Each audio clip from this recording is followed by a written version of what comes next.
Dan qadarullah setelah beliau meresmikan penggunaan pesantren ini dengan menghadirkan warga sekitarnya, perkenalan dengan mereka semuanya tentang keberadaan pesantren ini. Setelah itu beliau sakit, sehingga pada saat khutbah ta'aruf beliau juga tidak bisa hadir di tempat ini. Dan qadarullah, ya ini jalan hidupnya, beliau meninggalkan kami semuanya.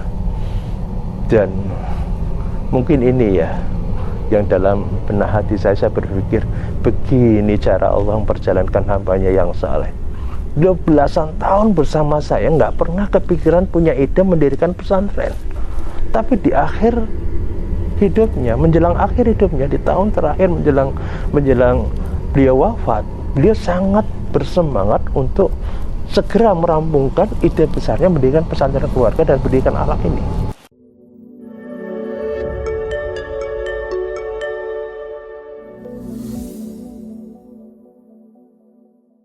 Bismillahirrahmanirrahim. Pemirsa yang dirahmati Allah Subhanahu wa taala. Saya bertemu dengan Ustaz Rias Moro Kurniawan itu sekira tahun 2004 atau 25. Ketika itu saya sedang menghadiri satu acara khutbah ta'aruf di sebuah pesantren Islam di Madiun, dan di kemudian hari pesantren itu menjadi tempat di mana kedua putra beliau itu menempuh pendidikan pesantren. Dan saya cukup tertarik dengan khutbah-khutbah beliau saat itu, sehingga saya berinisiatif untuk menemui beliau dan berkenalan. Dan seiring perjalanan waktu kami jadi intens berkomunikasi, dan saya beberapa kali mengundang beliau untuk ngisi kajian di tempat saya waktu itu di Bojonegoro. Kurang lebih selama 1 tahun 2 tahun bersama beliau terus membujuk saya untuk bisa hijrah ke Solo waktu itu, untuk membantu satu usaha bisnis yang sedang beliau bangun bersama Ustadz Fatih Al-Anani. Maka jadilah tahun 2006 saya hijrah ke Solo dan membantu beliau di usaha yang beliau rintis. Beliau biasa berdakwah, tabligh, juga menulis di majalah Arisalah. Itu pula yang membuat saya cukup dekat dengan beliau, karena saya termasuk penikmat dari majalah Arisalah kala itu. Dan sungguh bagi saya menarik, karena beliau selain piawai dalam hal menulis, ternyata beliau juga sangat piawai ketika menyampaikan atau menarasikan ide-ide atau pengetahuan Islam kepada umat dengan gaya yang khas, kemudian juga lucu, tapi juga mengena, tapi juga berbobot. Jadi poin-poin yang ingin beliau sampaikan mudah tersampaikan. Nah, sekira tahun 2010, dari sebelumnya beliau banyak mengkaji kitab-kitab seperti Ighasatul Lahfan Sayyidi Syaitan, Al-Jabul Kafi, Lahdatul Ibadah, dari kitab-kitab Tazkiyatun Nafas. Tahun 2010 beliau mulai intens membahas berkenaan dengan tema keluarga. Padahal sebelumnya ketika saya bersama beliau, kami sempat membentuk waktu itu sebuah komunitas bisnis. Dan di tahun 2010 ya, beliau mengajak saya juga untuk membuat satu komunitas, waktu itu komunitas keluarga Sakinah. Nah, dan di beberapa ceramah-ceramah beliau intens membahas tentang tema keluarga. Dan itu satu hal yang memang waktu itu belum seramai sekarang ya, para asyatid membahas tentang tema keluarga.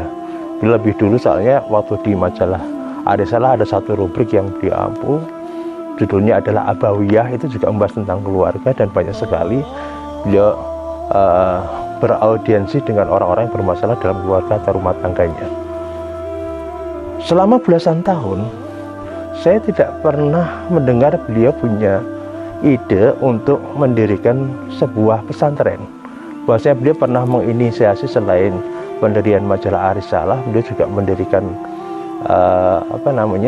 SD IT Arisalah. Waktu itu salah satu foundernya atau penggagasnya adalah beliau. Nah, di tahun 2017 beliau tiba-tiba menyampaikan kepada saya, "Mas, kayaknya saya mau bikin pesantren keluarga deh." Karena pertimbangannya adalah waktu itu banyak sekali problem-problem keluarga atau rumah tangga yang tidak bisa selesai hanya sekali 2 kali tatap muka. Ada permasalahan keluarga itu hanya akan bisa diselesaikan ketika dibicarakan intens, mereka melakukan beberapa hal yang kita pandu, semacam berkegiatan bersama gitulah, dan itu sangat mungkin dilakukan di sebuah pesantren keluarga. Tidak cukup dengan daurah misalkan, karena daurah itu tidak ada prakteknya, hanya sekedar ilmu, mentransfer ilmu, hanya mungkin materinya lebih utuh ya, tidak hanya satu materi tersampaikan, tapi sebuah pemahaman utuh disampaikan di sebuah acara daurah atau seminar. Tetapi kalau di pesantren keluarga, harapan beliau adalah langsung kepada to the point, pada problem yang mereka hadapi. Ada rumah tangga itu problemnya adalah masalah komunikasi misalnya. Ketika masalah komunikasi itu, bagaimana mereka cara berkomunikasi, itu bisa dilakukan di sebuah tempat dengan beberapa panduan-panduan yang diberikan. Menurut beliau seperti itu. Bahkan mungkin ada di antara ya problem rumah tangga itu yang misalkan ya karena dalam posisi memang dia sudah berpisah dengan istrinya misalnya, dan dia butuh satu tempat di mana beliau menenangkan diri, menenteramkan hati, dan butuh mendapatkan ilmu secara cukup. Nah, itu ide pesantren keluarga seperti itu. Maka di tahun 2017 kami mendirikan Yayasan Gria Keluarga Sakinah. Sampai dalam perjalanannya, ternyata problem keluarga atau rumah tangga tidak hanya masalah ekonomi, masalah komunikasi, masalah perselingkuhan, masalah intensitas ketemuan yang kurang dan seterusnya. Ternyata problem keluarga salah satunya adalah berkenaan dengan anak-anak, di mana banyak sekali ditemukan anak-anak yang bermasalah baik secara adab maupun akhlak. Dan ternyata kesimpulan beliau juga banyak problem rumah tangga, laki-laki yang tidak qawwam, istri yang tidak mudah untuk mentaati suaminya, yang tidak enggan melayani suaminya, itu berangkat dari sebuah keluarga di mana dia secara adab atau akhlak itu bermasalah. Maka saat itu dari ide awal ingin mendirikan pesantren keluarga, kemudian beliau mencoba berpikir untuk membuat namanya pesantren pendidikan akhlak. Jadi pesantren keluarga dan pendidikan akhlak, lengkapnya seperti itu. Sampai suatu ketika beliau setelah mencari di beberapa tempat lokal, ketemulah di tempat ini.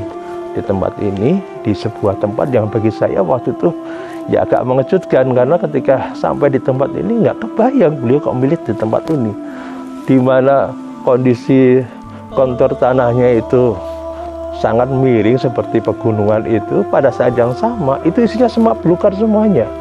Waduh, ini nggak salah ini Ustadz pilih tempat seperti ini. Tapi dia mengatakan, iya, saya mau mendirikan pesantren di sini dan saya ingin menghabiskan hari tua saya di sini. Begitu. Bagi saya kemudian bahkan beliau sampaikan, Mas, antum juga beli dia di sini ya. Nanti kita menghabiskan hari tua di sini, begitu. Dan itu betul-betul di luar dugaan saya. Bahkan saking bersemangatnya itu beliau menyampaikan, Mas, langsung buka pendaftaran PPDB, pendaftaran santri baru gitu. Sementara ini gunung belum diapa-apain, gedungnya belum diapa-apain. Saya bilang semangat sekali. Terus kemudian ya alhamdulillah untuk tanah yang akan dibeli ini kemudian beliau diizinkan oleh pihak lembaga lembaga Baitul Mal wa Tamwil untuk mendirikan masjid dan tempat yang akan disiapkan untuk pesantren itu, sampai kemudian berdirilah masjid dan beberapa bangunan.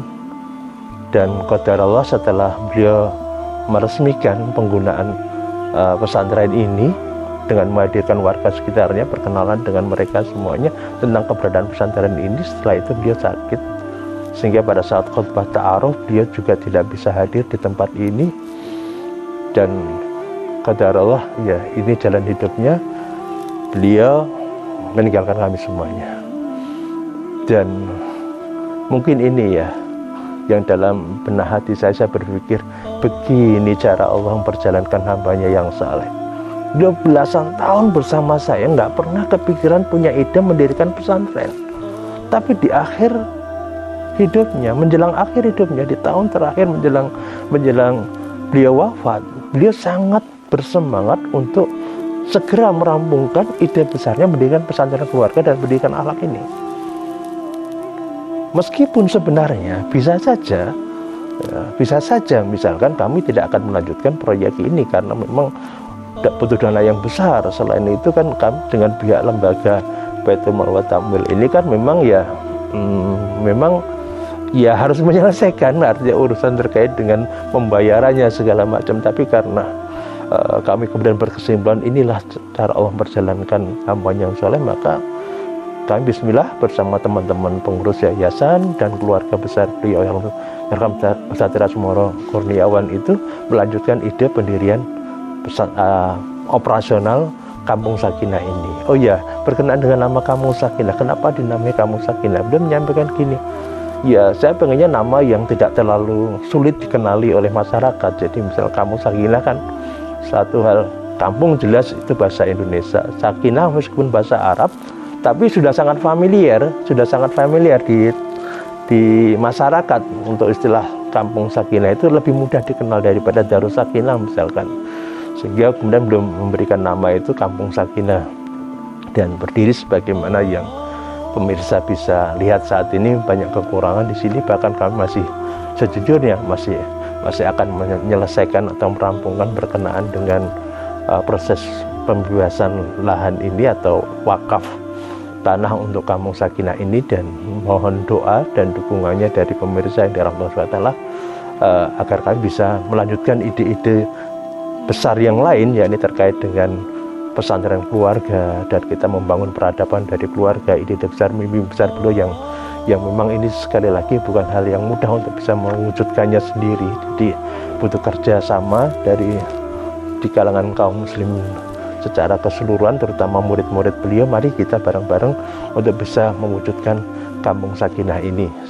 Nah, meskipun dana kami terbatas dan hari ini hanya berdiri masjid dan beberapa bangunan, dan masih banyak bangunan lain yang belum kami bisa dirikan, tapi kami punya komitmen karena secara keseluruhan status tanah ini wakaf, baik wakaf dari keluarga besar Ustaz Rasmoro Kurniawan rahimahullah ta'ala maupun dari wakaf dari kaum muslimin. Maka saya sampaikan kepada pengurus agar setiap jengkal tanah di Kampung Sakinah ini memberikan nilai manfaat.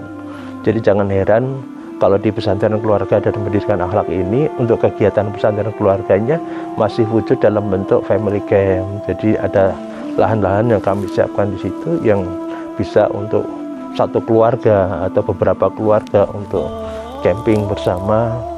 Baik mereka menginginkan dari kami memberikan wejangan atau mungkin berkait dengan kurikulum keluarga, ataupun ya mereka sekedar berkegiatan bersama di sini, kami persilakan. Dan secara perlahan dan bertahap kita mencoba memberikan fasilitas itu kepada umat. Toh sama-sama camping, kalau camping di tempat yang relatif aman secara syariat, tidak bercampur dengan pihak-pihak lain yang kadang kepentingannya berbeda-beda. Kadang-kadang juga orang camping itu niatnya pacaran gitu ya. Nah, ini memberikan alternatif juga bagi kaum muslimin untuk ya bersama keluarga untuk bikin kegiatan di tempat ini juga bisa. Tentu saja nanti harus komunikasi dengan pihak yayasan maupun pihak pesantren sehingga seluruh aktivitas di pesantren pendidikan akhlak Kampung Sakinah juga berjalan dan tidak terganggu. Dan sekaligus ini juga bisa untuk pembelajaran dari para santri. Jadi ketika ada kegiatan yang lain selain pembelajaran itu, para santri bisa berkhidmat di situ, kadang membantu melayani bagaimana ketika ada tamu, begitu seterusnya. Mungkin ini sekilas ya cerita kisah berkenaan dengan proses pendirian pesantren Kampung Sakinah. Ya, semoga dalam perjalanannya kami betul-betul bisa mewujudkan apa yang menjadi mimpi guru kami Ustaz Rasmoro Kurniawan, dan saja menjadi mimpi kita semuanya membangun peradaban dari keluarga. Alhamdulillahirabbil alamin. Assalamualaikum warahmatullahi wabarakatuh.